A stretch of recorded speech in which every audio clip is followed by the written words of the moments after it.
Hello everyone, कैसे हो भाई सब। आज आपके लिए एक सरप्राइज़ भी है कि आज हम एक छोटी सी मोटिवेशनल स्टोरी डिस्कस करेंगे, आपके साथ शेयर करेंगे, सॉरी, ठीक है। और इससे पहले कुछ एमसीक्यूज़ करते हैं, जो लास्ट वाले टॉपिक्स हमने किए थे उनके बेस पे, ठीक है जी। तो हमारे पास जो फर्स्ट है क्वेश्चन है वो क्या है, from Newton's ring the width of the fringes is obtained. Means Newton's ring वाले एक्सपेरिमेंट में जो हमारे पास फ्रिंजेस बनती हैं और जो उनकी विड्थ होती है वो कैसे होती है। फर्स्ट है इंक्रीजिंग ऑर्डर, सेकंड है डिक्रीजिंग ऑर्डर, थर्ड है रिमेन्स कांस्टेंट और लास्ट ऑप्शन है इनिशियली इंक्रीजिंग देन डिक्रीजिंग। हमने लास्ट टाइम डिस्कस किया था न्यूटन्स रिंग वाला एक्सपेरिमेंट। तो न्यूटन्स रिंग वाले एक्सपेरिमेंट में हमारे पास जो फ्रिंजेस आती हैं वो कैसे बनती है, सर्कुलर फ्रिंजेस मिलती है हमारे पास, ठीक है। वो तो याद ही है ना सबको। और इसमें जो फ्रिंजेस बनती हैं वो सर्कुलर शेप की होती हैं। और यंग्स डबल स्लिट एक्सपेरिमेंट में हमारे पास कौन सी मिलती थी, रेक्टेंगुलर शेप की मिलती थी, ठीक है। तो जो उसमें हमने फ्रिंज विड्थ भी निकाली थी कि जो हमारे पास फ्रिंजेस बनती हैं डार्क और ब्राइट कलर की, तो उनकी जो विड्थ है वो चेंज होती रहती थी। मीन्स जो उनकी ब्रेड्थ है वो चेंज होती थी। तो इसलिए हमने क्या निकाली थी, फ्रिंज विड्थ निकाली थी। बट न्यूटन्स रिंग वाले एक्सपेरिमेंट में हमने फ्रिंज विड्थ नहीं निकाली, और शायद आपको याद भी हो, ठीक है, हमने नहीं निकाली। और हमने क्या निकाला था, डायामीटर निकाला था, ठीक है। याद आ गया आपको कि हमने डायामीटर निकाला था। हमने जो फ्रिंजेस बनी है न्यूटन्स वाले एक्सपेरिमेंट में उसमें हमने फ्रिंज विड्थ नहीं निकाली। क्यों?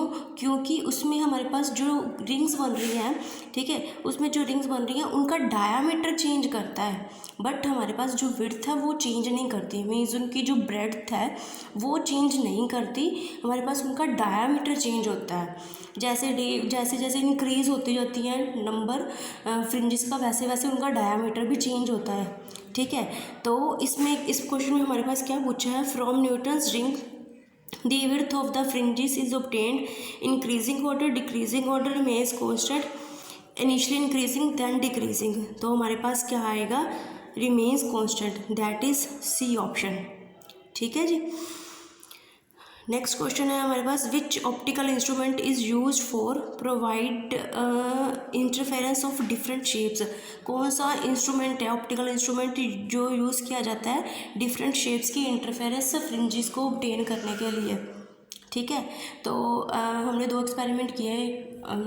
यंग्स डबल स्लिट में भी आपको पता है फ्रिंजेस कैसे बनती है, रेक्टेंगुलर शेप की बनती है, और जो न्यूटन्स है उसमें सर्कुलर शेप की बनती है, ठीक है। तो इसमें ऑप्शन है माइकलसन इंटरफेरोमीटर, सेकंड है एफपी मतलब फैब्री पैरेट इंटरफेरोमीटर, थर्ड है न्यूटन्स रिंग्स और फोर्थ है एल्जिब्लेड, ठीक है। तो इसमें जो राइट ऑप्शन है वो हमारे पास कौन सी है, माइकलसन इंटरफेरोमीटर। वो हम नेक्स्ट वीडियो में डिस्कस करेंगे। माइकलसन इंटरफेरोमीटर में आपको डिफरेंट टाइप की फ्रिंजेस मिलेंगी, ठीक है जी। नेक्स्ट क्वेश्चन है हमारे पास, the light waves from the 2 coherent sources of same intensity I interfere at the minimum the intensity of the light is 0 and what is the intensity of light at maximum। कहते हैं हमारे पास एक screen भी क्या है, एक जगह पे मैक्सिमम बन रहा है, ठीक है, और एक जगह पे क्या बन रहा है, हमारे पास मिनिमा बन रहा है, ठीक है।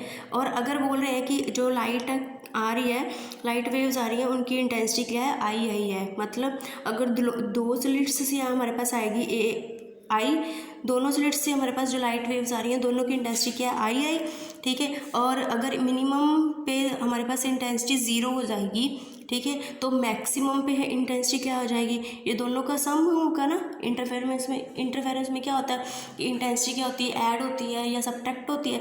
अगर मतलब मिनिमम भी हमारे पास 0 हो गई, ठीक है, तो यहाँ पे क्या हो जाएगी, I plus 2 I is equal to 2i। वैसे भी हम यही बोलते हैं कि कोई भी फिनोमेना होता है हमारे पास एनर्जी क्या रहती है, कंजर्व रहती है। अगर कहीं पे कम होगी तो दूसरी जगह पे क्या हो जाएगी, ज़्यादा होगी।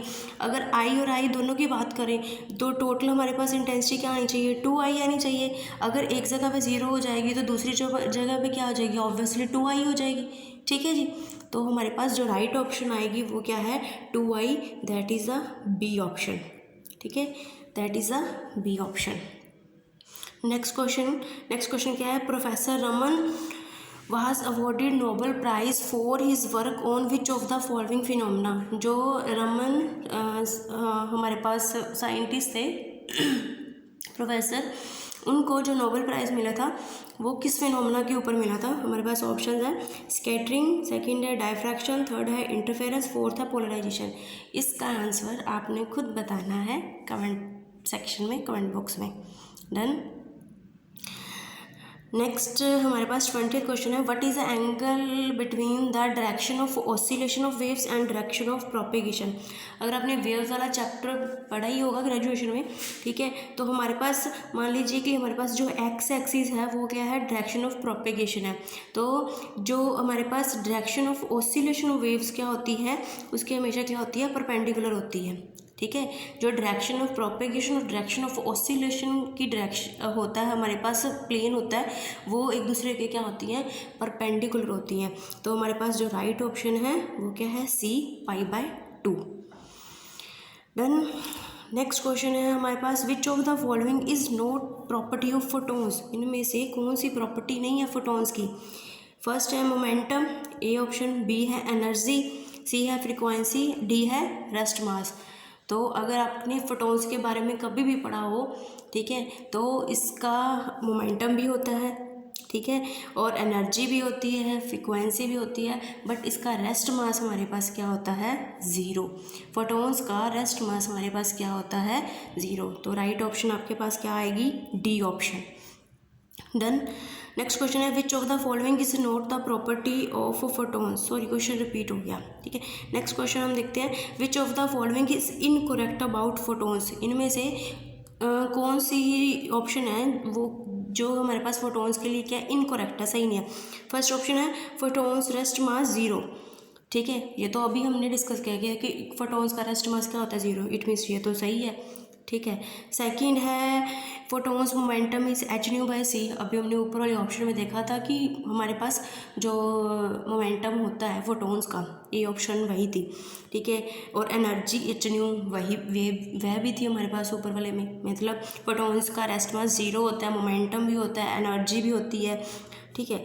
एंड लास्ट ऑप्शन हमारे पास क्या है, फोटोन्स एक्सर्ट नो प्रेशर, ठीक है। नहीं, जो हमारे पास फोटोन्स होते हैं अगर उनका रेस्ट मास कुछ नहीं होता, ज़ीरो होता है, ठीक है, बट उनका इनर्शियल मास ज़रूर होता है, ठीक है। जो फोटोन्स होते हैं उनका रेस्ट मास तो ज़ीरो होता है बट इनर्शियल मास होता है। इनर्शियल मास की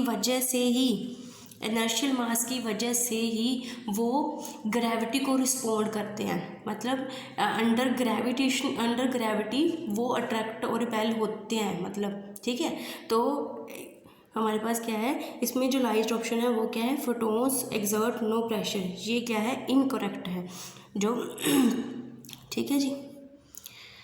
डन। नेक्स्ट क्वेश्चन है अब हमारे पास, which of the following is not the property of light. Which of the following is not the property of light. इनमें से कौन सी लाइट की प्रॉपर्टी नहीं है। Light travels in straight line, ठीक है, लाइट ट्रेवल करती है स्ट्रेट लाइन, यस, ये तो है ही। लाइट की velocity of light changes in refraction, yes, refraction का तो रीज़न ही मेन यही होता है कि लाइट की वेलोसिटी चेंज होती है। थर्ड है velocity of light does not change on reflection. जो रिफ्लेक्शन के वक्त हमारे पास लाइट की वेलोसिटी चेंज नहीं होती, बिल्कुल सही है। जब रिफ्लेक्शन होती है हमारे पास तब लाइट की वेलोसिटी चेंज नहीं होती, ठीक है। रिफ्लेक्शन के वक्त हमारे पास क्या होता है, ओनली फेस डिफरेंस है वो चेंज होता है। वो हमने डिस्कस किया था कि फेस डिफरेंस पाई और पाथ डिफरेंस λ/2 चेंज होता है, ठीक है। और डी ऑप्शन है हमारे पास, it requires material medium to travel, कि हमारे पास इसको ट्रेवल करने के लिए मटेरियल मीडियम की ज़रूरत होती है। तो डी ऑप्शन है, ये हमारे पास प्रॉपर्टी ऑफ लाइट नहीं है। इसको लाइट क्या है, वो वैक्यूम में भी ट्रैवल कर सकती है। देखो सन से जो लाइट है वो हमारे पास अर्थ पे आती है, क्या तो वैक्यूम से ही ट्रैवल करके आती है ना। तो लाइट को ट्रैवल करने के लिए किसी भी मीडियम की ज़रूरत नहीं होती, वो वैक्यूम में भी ट्रैवल कर सकती है। तो आपके पास जो सही ऑप्शन है वो क्या है, डी। नेक्स्ट क्वेश्चन है हमारे पास, Huygens principle of secondary waves used to explain. First option है एक्सप्लेन पोलराइजेशन, सेकंड ऑप्शन है ऑब्टेन वेव फ्रंट ज्योमेट्रिकली, तो थर्ड सी ऑप्शन है obtain focal length, and fourth option है एक्सप्लेन डिस्पर्शन। ठीक है, तो इनमें से जो हमारे पास राइट ऑप्शन क्या होगी कि पोलराइजेशन को एक्सप्लेन करता है हाइजेंस प्रिंसिपल, नो। ठीक है, explain dispersion, no. C option explain focal length of the lens, no. हमारे पास हाइजेंस प्रिंसिपल किसके लिए यूज़ होता है, वेव फ्रंट को ज्योमेट्रिकली ऑब्टेन करने के लिए। तो आपके पास सही राइट ऑप्शन क्या आएगी, बी। डन। ओके, और अब हमारे पास आपका सरप्राइज़ है, एक छोटी सी स्टोरी आपसे शेयर करेंगे हम। क्या है कि देखिए क्या लिखा हुआ है, nothing is worse than a missed opportunity, nothing is worse than a missed opportunity. अगर हमारे पास कोई भी अपॉर्चुनिटी हमें ज़िंदगी में मिलती है तो उसे हमें खोना नहीं चाहिए, उसको मिस नहीं करना चाहिए, जो हमें मिल रही है उसको पकड़ना है। ठीक है, ज़िंदगी में कभी ये नहीं सोचना चाहिए कि ये नहीं, हम नेक्स्ट टाइम कर लेंगे, नेक्स्ट टाइम कर लेंगे, आएगा नहीं नेक्स्ट टाइम, कभी नहीं आएगा नेक्स्ट टाइम। ठीक है, इसके ऊपर एक छोटी सी स्टोरी है, वो मैं आपसे डिस्कस करती हूँ। क्या है कि एक बार एक गुरुजी होते हैं और उनका एक शिष्य होता है, और वो गुरुजी उस शिष्य को बोलते हैं कि मेरे पास यहाँ पे एक मतलब कोई बगीचा वगैरह होता है, वहाँ पे कंकर पड़े होते हैं। कहते इन कंकरों में से एक कंकर ऐसा है, ठीक है, और जिसको तुम इस जो लोहे की कोई भी चीज़ है उसके ऊपर रखोगे तो वो क्या बन जाएगी, सोना बन जाएगी। ठीक है, पर उसको तुम पहचानोगे कैसे, इतने सारे कंकर में से तुम ये कैसे पहचानोगे कि ये वही वाला कंकर है। तो उसमें क्या आएगा कि वो जो कंकर होगा वो क्या होगा, उसका टेम्परेचर क्या होगा, ज़्यादा होगा। ठीक है, उस कंकर का टेम्परेचर क्या होगा, ज़्यादा होगा। अभी तो क्या करता है वो, बगीचे में जो भी कंकर बड़े होते हैं, ठीक है, बगीचे में जो भी कंकर बड़े होते हैं उसको देखता है। ठीक है, इतने सारे कंकर होते हैं, अगर वो उनमें से मतलब डिस्टिंग्विश नहीं कर पाएगा कि मतलब कौन सा ठंडा है कौन सा गर्म है, ठीक है, तो वो हाथ लगाता जाता है और जो ठंडे हैं वो समंदर में फेंक देता है, पानी में फेंक देता है। ठीक है, ताकि उसको आसानी हो सके, मतलब जो वो वाला कंकर ढूंढने में जिसका टेम्परेचर क्या है, ज़्यादा है, गर्म है। ठीक है, तो वो क्या करता है, धीरे धीरे करता है। पहला दिन होता है वो नहीं ढूंढ पाता, तो दूसरा दिन आता है वैसे भी नहीं, वह नहीं ढूंढ पाता। ठीक है, तो फिर तीसरा दिन आता है, तो ऐसे ऐसे करते ना उसको क्या हो जाता है कि एक्सपीरियंस कह लो कि वो लाइटली लेना शुरू कर देता है, कि जिस कंकर को देखता है वो समंदर में फेंक देता है, जिस कंकर को देखता है वो समंदर में फेंक देता है।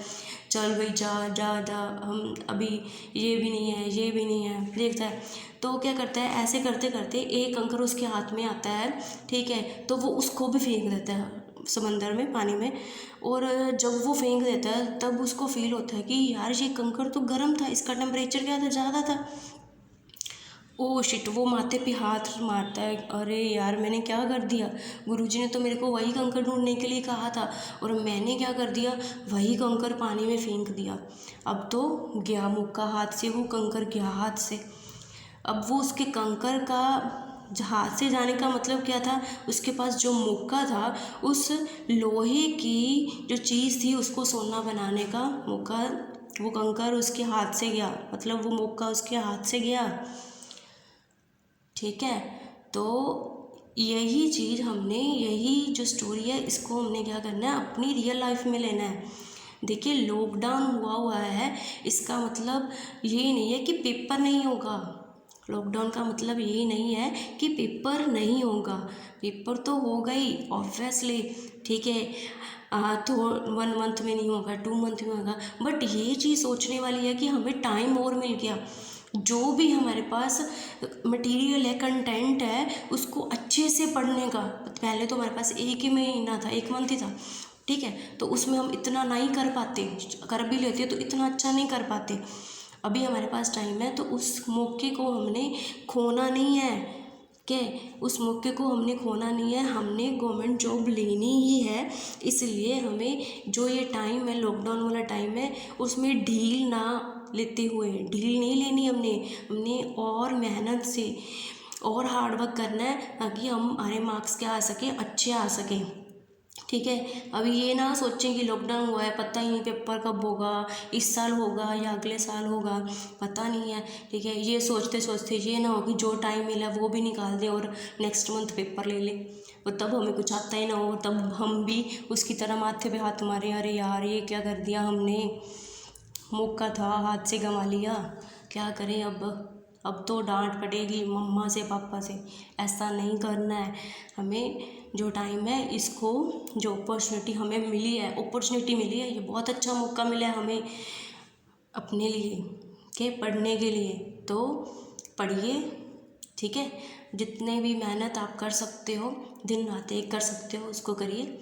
कि अगर आपको अच्छा लगा हो तो इसको शेयर, जितना भी आप आगे शेयर कर सकते हो करिएगा। Thank you everyone.